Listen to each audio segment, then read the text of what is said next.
مزید Islamic videos کے لیے ہمارے چینل حقیقت اسلام کو سبسکرائب۔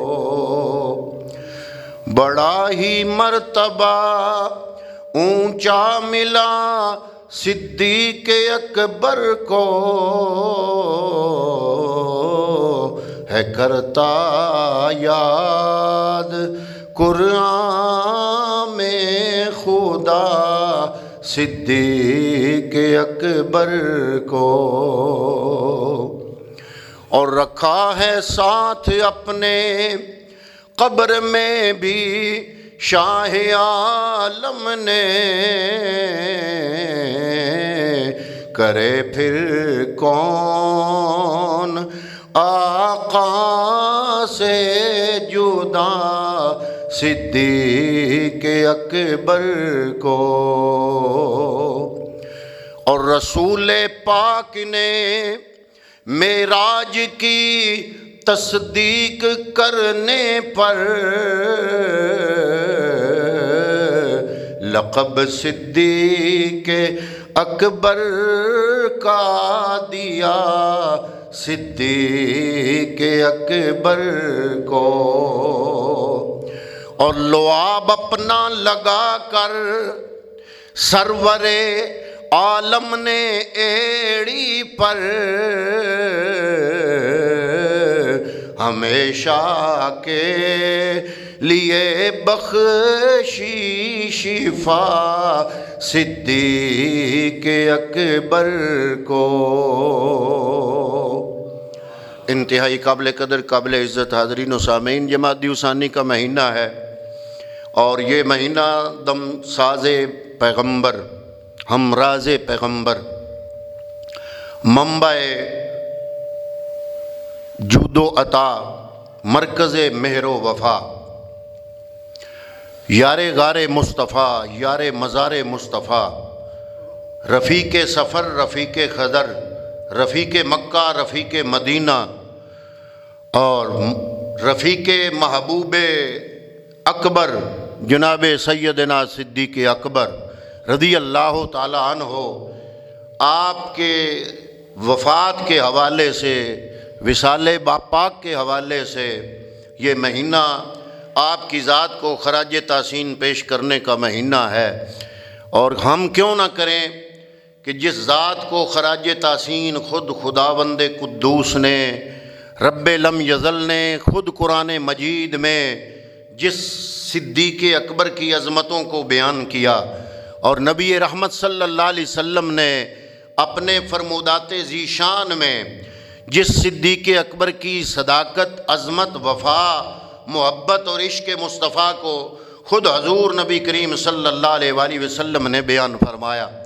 تو حضرات محترم، جس طرح کہ میں پہلے عرض کر چکا ہوں کہ جناب سیدنا صدیق اکبر رضی اللہ تعالیٰ عنہ اسلام سے پہلے بھی مکے کے لوگوں کے لیے باعث عزت و احترام تھے، مکے والے لوگ آپ کی عزت کرتے تھے۔ حضرات محترم، اس کی شواہد کے لیے میں آپ کی خدمت میں بخاری شریف کی 2 حدیثیں پیش کرنا چاہتا ہوں۔ پہلی حدیث کا تعلق حضرت خدیجہ الکبریٰ سے ہے، اور دوسری حدیث کا تعلق جناب سیدنا صدیق اکبر سے ہے۔ پہلی حدیث طیبہ بھی بخاری شریف کے اندر موجود ہے، اور اس حدیث کا نمبر ہے 6982، اور یہ اس وقت حضرت خدیجہ الکبریٰ نے نبی کریم صلی اللہ علیہ وسلم کی خدمت اقدس میں اس وقت حضور کے بارے میں اپنے خیالات کا اظہار کیا جب ابھی وحی کا نزول ہوا، ابھی پیغمبر نے اپنے نبی ہونے کا اعلان نہیں کیا۔ غار حرا سے جب اپنے گھر تشریف لائے تو فرمایا زملونی زملونی، اے خدیجہ مجھے چادر اوڑھ دو، مجھے چادر اوڑھ دو، کیونکہ وحی کے جو اثرات تھے وہ پہلی بار وہ کیفیات جب حضور نے محسوس کی، تھوڑا سا اضطراب محسوس کیا، آپ گھبرائے، تھوڑی سی پریشانی محسوس کی۔ حضرت خدیجہ الکبریٰ کی خدمت میں آپ نے فرمایا کہ اے خدیجہ مجھے عجیب عجیب کیفیات کا احساس ہو رہا ہے۔ حضرت خدیجہ الکبریٰ نے آپ کی ڈھارس بندھائی اور وہ تاریخ ساز الفاظ ادا کیے جو حضور کی سیرت کے حوالے سے تھے، بخاری شریف کے اندر موجود ہے۔ حضرات محترم، حضرت خدیجہ عرض کرتی ہیں کلا لا یخزیک اللہ ابدا، کہ یا رسول اللہ صلی اللہ علیہ وسلم یہ جو وحی کے اثرات آپ پہلی بار محسوس کر رہے ہیں، اضطراب کی کیفیت محسوس کر رہے ہیں اور آپ تھوڑی سی گھبراہٹ محسوس کر رہے ہیں، گھبرانے کی ضرورت نہیں ہے۔ کیوں؟ اس لیے کلا لا یخزیک اللہ ابدا، جس اللہ کی آپ عبادت کرتے ہیں مجھے یقین ہے کہ وہ میرا رب آپ کو کبھی بھی غمگین نہیں فرمائے گا۔ انکا لتصل الرحم، وجہ یہ بیان کی، حضور کی سیرت کو بیان کیا، وجہ یہ بیان کی، عرض کیا انکا لتصل الرحم، اس لیے کہ آپ رحم دل ہیں، وتصدق الحدیث، آج تک آپ نے سچی بات کی ہے، جھوٹ زبان پر نہیں آیا، وتحمل الکلا، اور جو جن کے پاس قلیل ساز و سامان ہوتا ہے آپ ان کے بوجھ اٹھاتے ہیں، وتقر الضیف، مہمانوں کی مہمان نوازی اور عزت کرتے ہیں، وتعین علی نوائب الحق، اور جو حق کی طرف گامزن ہوتے ہیں آپ ان کے مددگار ہوتے ہیں۔ اب یہ وہ میرے نبی کا کردار ہے جو نبوت کے اعلان کرنے سے پہلے جو حضور نے کر کے دکھایا۔ حضرت سیدہ خدیجہ الکبریٰ نے ان الفاظ سے حضور کی سیرت کو بیان کیا، بعین ہی یہی الفاظ بخاری شریف کے اندر دوسری حدیث، بعین ہی یہی الفاظ بخاری شریف میں حدیث کا نمبر ہے 3905۔ ایک کافر ابن دغنہ نے حضرت ابو بکر صدیق کی شان میں اس وقت کہے جب ابو بکر صدیق مکہ چھوڑ کر حبشہ کی طرف ہجرت کر جانے والے تھے اور سوچ رہے تھے کہ میں چونکہ سردار بھی ہوں لیکن میں دین کے لیے کہ لوگوں سے لڑتا پھرتا رہوں گا، اور یہ مکے کے کافر مسلمانوں پر جو ظلم و ستم ڈھاتے ہیں، ان کو عبادت نہیں کرنے دیتے، حرم میں عبادت کرنے سے منع کرتے ہیں، ان تمام چیزوں سے بچ جاؤں گا، میں بھی مکہ چھوڑ دوں اور کہیں جا کر کھلے طریقے سے اپنے رب کی عبادت کروں۔ آپ نے ارادہ کیا خاموشی سے مکہ چھوڑ کے میں بھی حبشہ کی طرف ہجرت کر جاؤں۔ صدیق اکبر رضی اللہ تعالیٰ عنہ یہ چیز سوچ کے مکے سے نکلے، ابھی مکے سے نکلے سامنے سے کافر ابن دغنہ آ گیا، اس نے پوچھا ہے عبداللہ کہاں جا رہے ہو؟ آپ نے فرمایا تیری قوم آزادی سے نہ عبادت کرنے دیتی ہے، نہ نبی کریم صلی اللہ تعالیٰ علیہ وسلم پر ایمان لانے والوں کو آزادی سے مکے کے اندر زندہ رہنے کی اجازت دیتی ہے، اس لیے میں نے سوچا ہے میں مکہ شہر چھوڑ جاؤں۔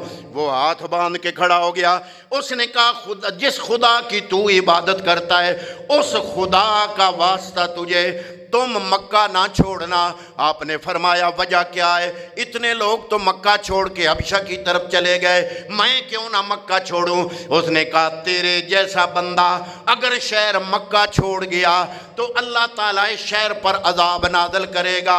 آپ نے فرمایا میں کیسا ہوں؟ وہ کافر ابن دغنہ نے وہ الفاظ جو عین بہو جو حضرت خدیجہ نے نبی کریم صلی اللہ علیہ وسلم کی سیرت کے حوالے سے گواہی دی تھی، وہ کافر ابن دغنہ کہتا ہے ابو بکر اس لیے تو میں تم کو کہہ رہا ہوں کہ مکہ نہ چھوڑو۔ کیوں؟ انکا تکسب المعدوم، جو بے روزگار ہیں تو ان کے لیے روزی کماتا ہے، وتصل الرحم، تو رحم دلی کرتا ہے، وتحمل الکلا، اور جو غریب لوگ ہیں ان کا بوجھ اٹھاتا ہے، وتقر الضیف، اور تو مہمانوں کی مہمان نوازی اور عزت کرتا ہے، وتعین نوائب الحق، اور جو حق کی طرف مائل ہوتے ہیں تو ان کا مددگار ہوتا ہے۔ یہ وہ سیرت و کردار ہے جو عہد جاہلیت میں، زمانہ جاہلیت میں، اسلام سے پہلے مکے کے لوگ ابو بکر صدیق کے حوالے سے جانا کرتے تھے۔ اے زمانہ معترف صدیق تیری شان کا، صدق کا ایمان کا، اسلام کا ایمان کا۔ حضرات محترم جو آیہ مبارکہ میں نے آپ کے سامنے تلاوت کرنے کی سعادت حاصل کی، سورہ توبہ کی آیت نمبر 40 ہے، اللہ نے اپنے نبی کے ساتھ ساتھ ابو بکر صدیق کی صحابیت اور معیت کا تذکرہ خود فرمایا ہے۔ اسی لیے علماء فرماتے ہیں کہ نبی کے سارے صحابہ سچے ہیں، لیکن ان کی صحابیت حدیث سے ثابت ہے۔ ابو بکر صدیق کی صحابیت رب کے قرآن سے ثابت ہے۔ اس لیے علماء فرماتے ہیں کہ جو بندہ ابو بکر صدیق کی صحابیت کا انکار کرے گا وہ کافر ہو جائے گا۔ کیوں؟ اس لیے کہ ابو بکر صدیق کی صحابیت کا انکار قرآن کا انکار ہے۔ ابو بکر صدیق کی صحابیت رب نے قرآن میں بیان فرمائی ہے۔ اور اس آیہ طیبہ کے تحت شیعہ حضرات کے 11ویں امام حسن عسکری، ان کی جو قرآن مجید کی تفسیر ہے اس کا نام ہے تفسیر حسن عسکری، اور قم میں چھپی ہے، ایران میں طبع ہوئی ہے۔ اس تفسیر میں سورہ توبہ کی آیت نمبر 40 کے تحت صفحہ نمبر 414 پر امام حسن عسکری روایت بیان کرتے ہیں۔ اسی آیہ طیبہ کے تحت 11ویں امام کی تفسیر، شیعہ حضرات کے 11ویں امام اسی آیہ مقدسہ کی تفسیر میں بیان کرتے ہیں۔ وہ کہتے ہیں کہ جب یہ آیت آئی اور ہجرت کا وقت قریب آیا، اللہ نے فرمایا ہے جبریل جاؤ زمین پہ، ان العلی الاعلی یقرئک السلام۔ جبریل آیا، اس نے عرض کیا یا اللہ، یا رسول اللہ، اللہ آپ کو سلام دیتا ہے۔ وَيَأْمُرُكَ 11واں امام حسن عسکری فرماتے ہیں تفسیر حسن عسکری میں کہ فرمایا وَيَأْمُرُكَ ان تستصحب ابا بکر، اللہ نے حکم کیا کہ ہجرت کی رات، ہجرت کے سفر میں اللہ حکم دے رہا ہے ابو بکر کو اپنا ساتھی بنا لو۔ آج کچھ ملنگ کہتے ہیں، بلکہ سارے ملنگ کہتے ہیں کہ ابو بکر ہجرت کی رات اس لیے ساتھ چلے گئے کہ کافروں کو اطلاع دے سکیں، لیکن 11ویں امام حسن عسکری فرماتے ہیں کہ رب کے حکم سے نبی خود ابو بکر صدیق کو لے کے گئے، اور جب ہجرت کا حکم ہوا، اللہ نے ہجرت کا حکم نازل فرمایا نا، تو حضور نبی کریم کڑکتی دھوپ میں دن کے وقت اپنے کاشانہ اقدس سے نکلے، ابو بکر صدیق کے دروازے پہ آئے، دروازے کو دستک دی، کھڑکایا۔ حضرت صدیق اکبر نے دروازہ کھولا، سامنے دیکھا نبیوں کا امام جلوہ گر ہے۔ عرض کیا یا رسول اللہ، مجھے بلا لیا ہوتا، آپ نے خود تکلیف فرمائی۔ فرمایا دروازہ کھولو اور گھر والوں کو ایک سائیڈ میں کر دو، کیونکہ میں تیرے گھر آنا چاہتا ہوں۔ عرض کیا یا رسول اللہ، میرے گھر میں 2 میری بیٹیاں ہیں، ایک عائشہ ہے، اس کے ساتھ آپ کا نکاح ہو چکا ہے، اور دوسری حضرت اسماء ہے، اگر آپ کہتے ہیں تو پھر بھی ان کو سائیڈ پہ کر دیتا ہوں۔ نہیں، لیکن نبی نے فرمایا چلو اس کی ضرورت نہیں، میں تیرے گھر میں آنا چاہتا ہوں۔ حضرات محترم، جب نبی کریم صلی اللہ علیہ وسلم صدیق اکبر کے گھر میں آئے تو حضرت ابو بکر صدیق کے سامنے نبی کریم نے فرمایا کہ اللہ نے مجھے ہجرت کی اجازت عطا فرما دی ہے۔ حضرت ابو بکر، کیا میں آپ کا ساتھی بن سکتا ہوں؟ حضور نے فرمایا میں اسی لیے تو آیا ہوں۔ آج ملنگوں کو ایک آنکھ سے دیکھتے ہیں، ایک بستر نظر آتا ہے، لیکن ہجرت کی رات 2 بستر تھے، 2 بستر۔ ادھر نبی کا بستر تھا، رات پڑی تو علی بستر پہ سوئے، ادھر ابو بکر صدیق کا بستر تھا، رات پڑی تو نبی صدیق کے بستر پہ سوئے۔ علی نبی کے بستر پہ سوئے، علی کی شان بلند، نبی صدیق کے بستر پہ سوئے، نبی کی نسبت کا صدقہ صدیق کی شان بلند۔ لوگوں کو ایک بستر نظر آتا ہے۔ آدھی رات ہوئی تو حضور نے حکم فرمایا چلو چلے۔ 17,000 دراہم اس زمانے میں ابو بکر صدیق تاجر آدمی تھے۔ 17,000 درہم آج ایسے ہی ہے جیسے آج 17 کروڑ ہے، وہ ساتھ لے لیے اور نبی کو لے کر نکلے۔ اللہ کا حکم ہے، نبی کو لے کے نکل رہے ہیں، رات کا وقت ہے۔ حضرات محترم مکے سے جب نکلے، حضرت نبی کریم صلی اللہ تعالیٰ علیہ وسلم کے کبھی آگے چلتے ہیں، کبھی پیچھے چلتے ہیں، کبھی دائیں چلتے ہیں، کبھی بائیں چلتے ہیں۔ اے ابو بکر ایک طرف ہو کے چلتے رہو، کبھی میرے آگے چلتے ہو، کبھی میرے پیچھے چلتے ہو، کبھی میرے دائیں چلتے ہو، کبھی میرے بائیں چلتے ہو۔ وجہ کیا ہے؟ عرض کیا یا رسول اللہ، جب دل میں خدشہ پیدا ہوتا ہے کہ آج کی رات دشمن ہر طرف آپ کو ڈھونڈ رہے ہیں، کہیں دشمن آگے سے نہ آ جائے، میں آگے آ جاتا ہوں کہ اگر کوئی حملہ کرے تو مجھ پہ کرے، آپ کی ذات پہ حملہ نہ ہو۔ پھر یہی خیال آتا ہے تو پیچھے چلا جاتا ہوں، اسی خیال کے تحت کبھی دائیں جاتا ہوں، کبھی بائیں جاتا ہوں۔ لیکن کیا کروں، ایک جان ہے، اگر میری آج کی رات 1000 جانیں ہوتی، ایک ایک کر کے قدموں پہ نچھاور کر دیتا۔ کروں تیرے نام پہ جان فدا، نہ بس ایک جان دو جہاں فدا، نہیں دو جہاں سے بھی جی بھرا، کروں کیا کروڑوں جہاں نہیں۔ یا رسول اللہ کیا کروں، صدیق کی ایک جان ہے، اگر 1000 جانیں ہوتی تو آج ایک ایک رات، ایک ایک جان، آج نبوت کی زندگی کی خطرناک ترین رات، ہجرت کی رات آپ پہ نچھاور کر دیتا۔ تھوڑی دیر چلنے کے بعد آگے آگے نبی کریم، پیچھے جب ابو بکر صدیق ہوئے، ان کی نگاہ پڑی تو صدیق اکبر کی نظر پڑی پیغمبر کے پائے اقدس پہ، نبی کے پائے نازک پر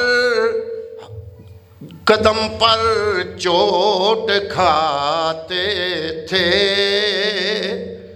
جب حضور چل رہے ہیں، صدیق اکبر حضور کے پیچھے، نگاہ پڑی پیغمبر کے قدموں پر، نبی کے پائے نازک ہر قدم پر چوٹ کھاتے تھے، اور دل صدیق کے جذبات زخمی ہوتے جاتے تھے۔ نہ دیکھا جا سکا پائے محمد کی جراحت کو، بصد اصرار کندھوں پر اٹھایا شان رحمت کو۔ عرض کی یا رسول اللہ اجازت ہو تو میں نیچے بیٹھتا ہوں، میرے کندھوں پہ آئے، آپ کے پائے اقدس زخمی ہو رہے ہیں، پائے اقدس زخمی ہو رہے ہیں، اگر اجازت ہو تو میں آپ کو کندھوں پہ اٹھاؤں۔ آج کچھ لوگ کہتے ہیں، ملنگ کہتے ہیں، جب ظاہر ہے کہ حضور نبی کریم صلی اللہ علیہ وسلم اپنے نواسوں کو کندھوں پہ اٹھاتے تھے، بچے تھے نا، بچوں سے ہر کوئی پیار کرتا ہے، اور پیغمبر کا بھی اپنے نواسوں سے پیار تھا، لیکن ملنگ حضرات اس کی تشریح اور طریقے سے کرتے ہیں، کہتے ہیں دیکھو نیچے نبوت تھی، اوپر امامت تھی، امامت کو نبوت سے اوپر گردانتے ہیں، حالانکہ نبوت امامت سے اعلیٰ ہے۔ میں یہ پوچھتا ہوں کہ ٹھیک ہے حضور نے اٹھایا تو صحیح امام حسن اور حسین کو، لیکن جب اٹھایا تو کیا اس وقت امام حسین امام تھے؟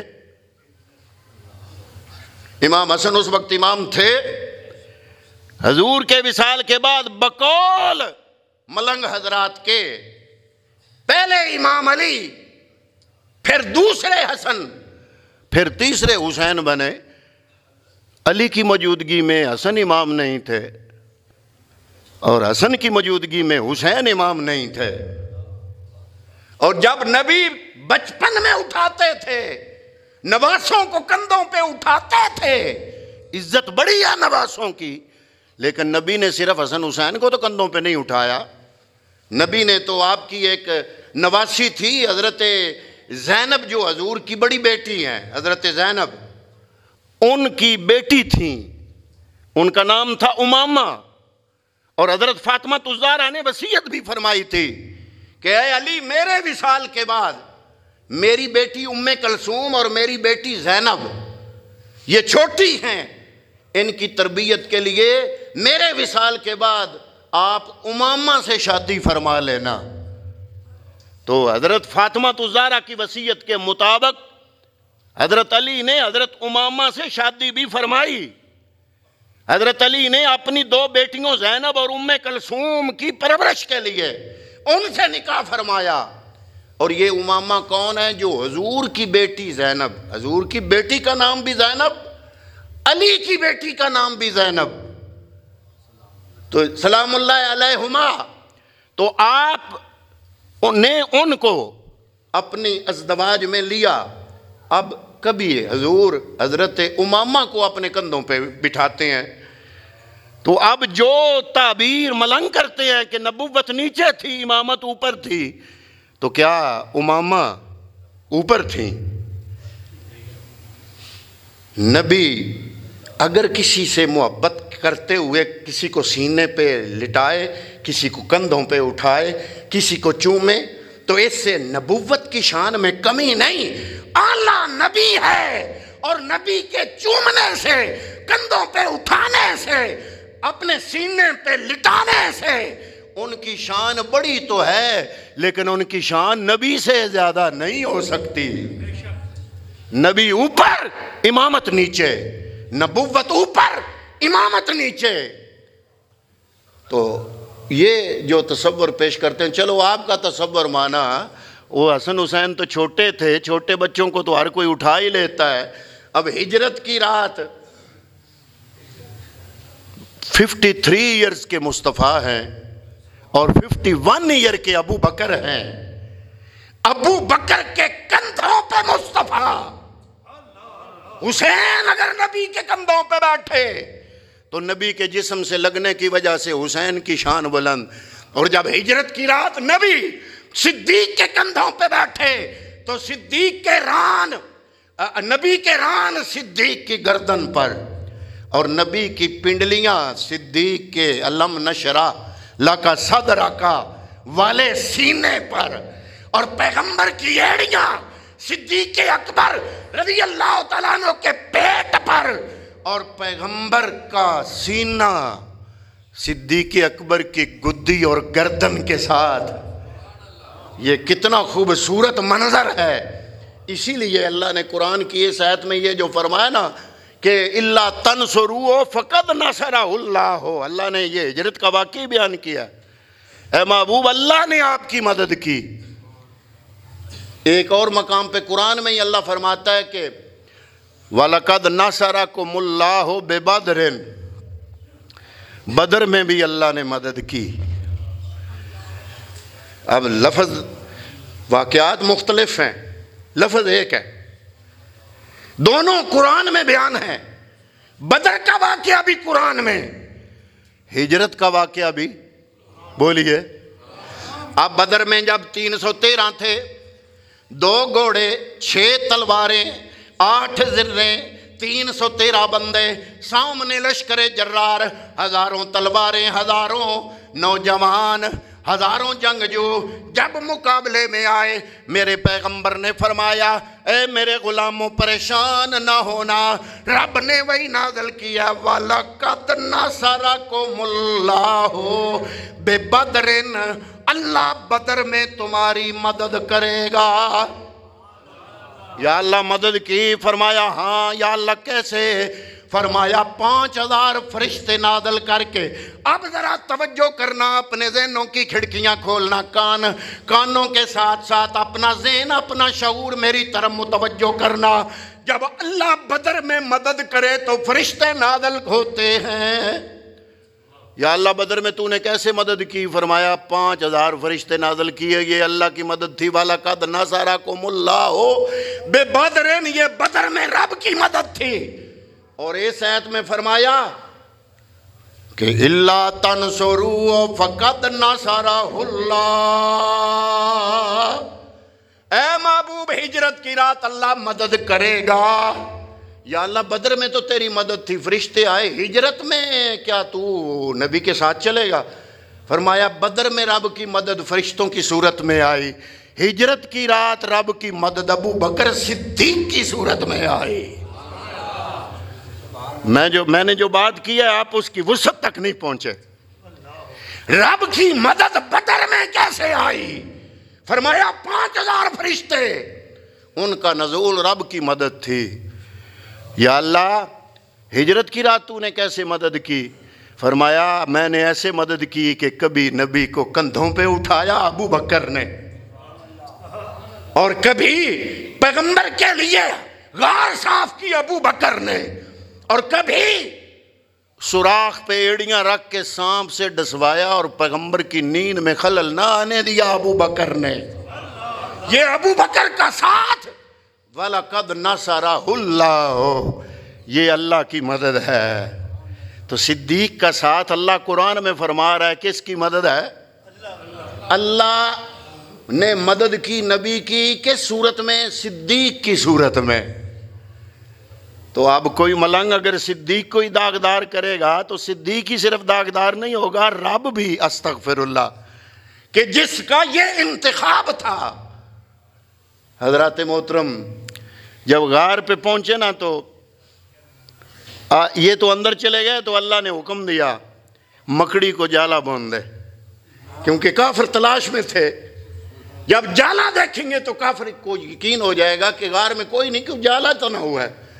کبوتری کو حکم دیا تم انڈے دے دو۔ علماء بیان کرتے ہیں آج حرم میں جو کبوتر اڑ رہے ہیں وہ انہی کبوتر اور کبوتری کی نسل ہے، یہ لکھا ہے علماء نے۔ آج حرم میں جو کبوتر اڑ رہے ہیں اور ہم وہاں جاتے ہیں، وہاں ان کو دانہ ڈالنا اپنی سعادت سمجھتے ہیں، یہ ان کبوتروں کی اولاد ہے، وہ جوڑا جن کو رب نے حکم دیا کہ اندر صدیق اور میرا محبوب ہے، تم ان جالے کے اوپر انڈے دے دو۔ حضور نبی رحمت صلی اللہ تعالیٰ علیہ وآلہ وسلم کے ساتھ ابو بکر صدیق ہی نہیں، صرف ادھر جب صبح ہوئی ادھر یہ غار میں پہنچے، ادھر صبح ہو گئی، کافر اندر گئے، چادر اٹھائی، نیچے علی، انہوں نے کہا یہ تو ساری رات ضائع گئی، ایسے ہی پہرا دے رہے تھے، یہ نبی تو آئے ہی نہیں۔ علی سے پوچھا نبی کہاں ہیں؟ انہوں نے کہا مجھے کیا پتا، وہ رات سے پہلے ہی چلے گئے۔ ابو جہل کہتا ہے اگر نبی اپنے گھر میں نہیں، کافروں کو بھی پتہ ہے نبی کا دوسرا ٹھکانہ کہاں ہے۔ انہوں نے کہا جاؤ ابو بکر کے گھر ہوگا۔ ابو جہل دوڑتا ہوا صدیق اکبر کے دروازے پہ آیا، دستک دی، اندر سے حضرت اسما نکلی، پوچھا تیرا باپ کہاں ہے، نبی کہاں ہے؟ انہوں نے فرمایا مجھے کیا پتا، صدیق کی بیٹی کو بالی ڈالی ہوئی تھی کان میں، کان چر گیا اور بالی نیچے گر پڑی اور خون کا فوارہ نکلا۔ حضرت اسما نے کہا اے ابو جہل اگر ٹکڑے ٹکڑے بھی کر دو تو میں نہیں بتاؤں گی کہ نبی کہاں ہے۔ ابو بکر صدیق ہی صرف خدمت نہیں کر رہے تھے، سارا خاندان خدمت میں تھا۔ ابو قحافہ بھی ایمان نہیں لائے تھے، انہوں نے کہا یہ میرا بیٹا پاگل ہو گیا ہے۔ کیسے؟ اور یہ پاگل ہو گیا ہے اس لیے یہ آپ بھی گیا ہے، جو گھر میں پڑا ہوا تھا لے گیا، ساری دولت اٹھا کے لے گیا۔ حضرت اسما نے چند ٹھیکرے اکٹھے کیے، اوپر کپڑا لپیٹا، 3-4 تہیں کپڑے کی ڈالی، ڈال کے ابو قحافہ اندھے تھے، اپنے دادے کا ہاتھ پکڑ کے اس پوٹلی پہ رکھا، دادا جی ابا جی لے کچھ نہیں گئے، چھوڑ ہی گئے۔ یہ اسما تھی، اور آپ کا بیٹا صدیق اکبر کا عبد الرحمن سارا دن مکے کے کافروں کی جو چالیں اور تدبیریں تھیں وہ سنتے، شام کو غار میں جا کے غار ثور میں مصطفیٰ کو بتا دیتے، اور 3 دن اور 3 راتیں نبی اور صدیق غار میں رہے تو کھایا پیا کچھ نہیں تھا۔ ابو بکر صدیق کا ایک غلام تھا جس کی ڈیوٹی تھی بکریاں چرانے کی، وہ بکریاں غار کے دانے پہ لا کے دودھ دو کے اندر پہنچایا کرتا تھا، اور جب عبد الرحمن مکے کی اطلاع لے کے آتا اور واپس جاتا تو وہ جو غلام تھا ابو بکر کا وہ اس رستے پہ بکریاں چلا دیتا بکریاں تاکہ قدموں کے نشان مٹ جائے، اور کافروں کو نبی کے غار میں ٹھہرنے کا پتہ نہ لگ سکے۔ اس لیے تو اللہ نے خود بیان کیا، فرمایا اِلَّا تَنْصُرُوهُ فَقَدْ نَصَرَهُ اللَّهُ اِذَا خَرَجَهُ الَّذِينَ كَفَرُوا ثَانِيَ اثْنَيْنِ اِذْ هُمَا فِي الْغَارِ اِذْ يَقُولُ لِصَاحِبِهِ، جب وہ اپنے صحابی سے کہہ رہا تھا مصطفیٰ لا تخزن ان اللہ معنا، اے میرے یار فکر نہ کرنا، ایک تم ہو ایک میں ہوں، تیسرا ہمارے ساتھ اللہ ہے۔ یہ سارا سفر ہی محبتوں کا سفر ہے، عشق مصطفیٰ کا سفر ہے۔ انشاءاللہ اگلے جمعے پہ یہی ہوگا۔